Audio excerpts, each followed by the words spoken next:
여러분, 상자 안에 국가 하나가 통째로 들어있다면 어떨까요? 오늘 우리가 깊이 파고 들어볼 주제가 바로 그런 게임, 헤게모니입니다. 이건 그냥 게임이 아니라 아주 특별한 사회 경제 시뮬레이션인데요. 정말 흥미로운 주제니까 지금부터 저랑 같이 한번 푹 빠져보시죠. 게임은 바로 이 문장으로 시작됩니다. 와, 분위기부터 심상치 않죠? 여러분은 게임이 시작되자마자 모든 것이 무너져 내리고 있는 위기일발의 국가, 그 한복판으로 툭 던져지는 겁니다. 바로 여기서 이 게임의 진짜 핵심 갈등이 드러납니다.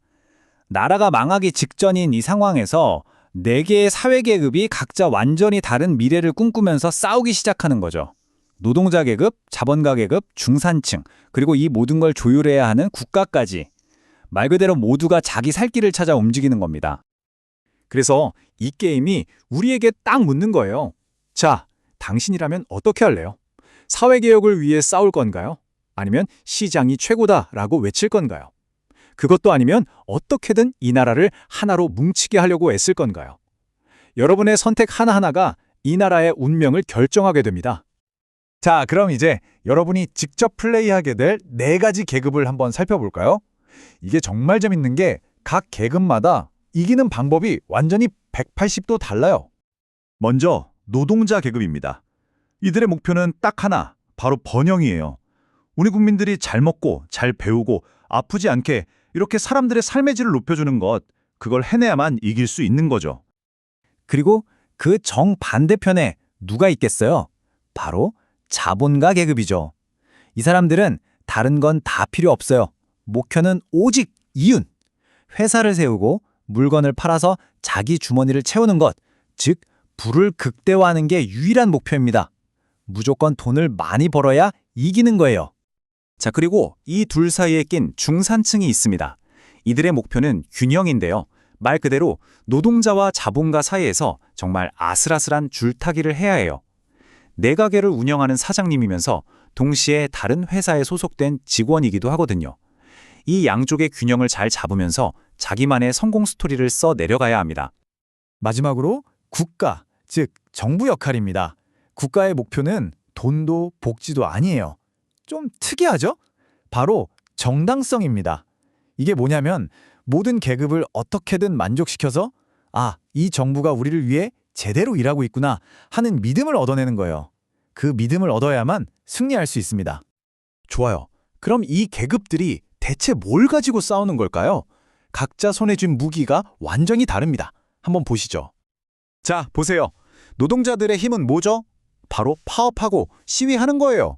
우리 요구 안 들어주면 공장 멈춘다, 이거죠. 반면에 자본가의 힘은요? 로비를 하고 월급이랑 물건값을 마음대로 정해요. 시장의 판 자체를 자기들한테 유리하게 짜는 거죠.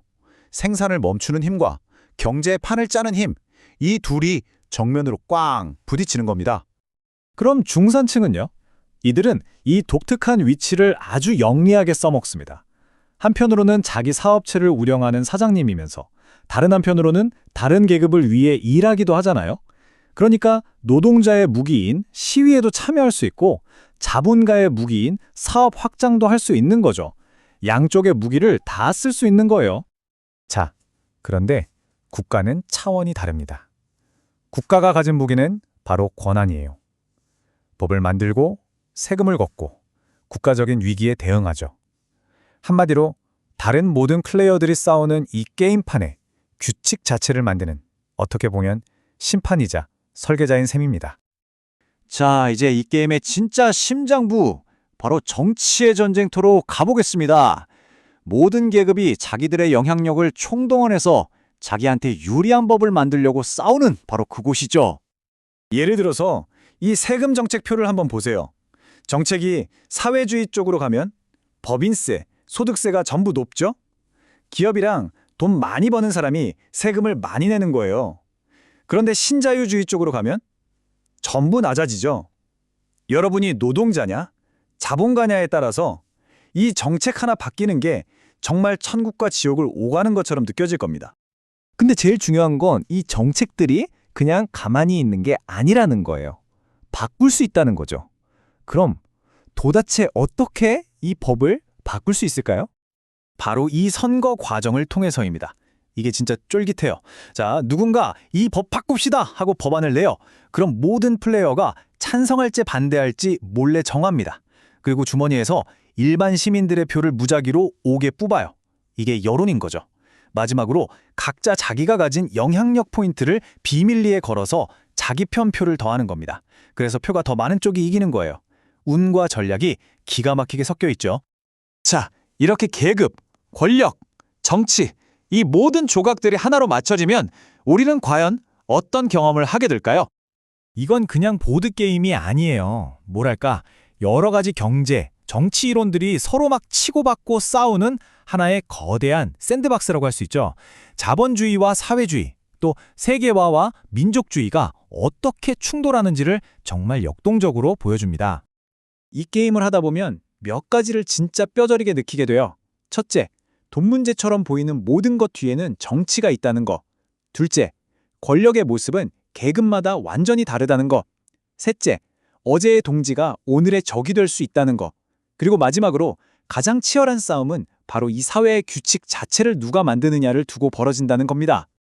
그래서 이 게임이 마지막에 우리에게 던지는 질문은 결국 이겁니다. 이렇게 조각조각 분열된 나라에서 당신은 어떤 의제를, 어떤 미래를 다른 사람들에게 강요하시겠습니까?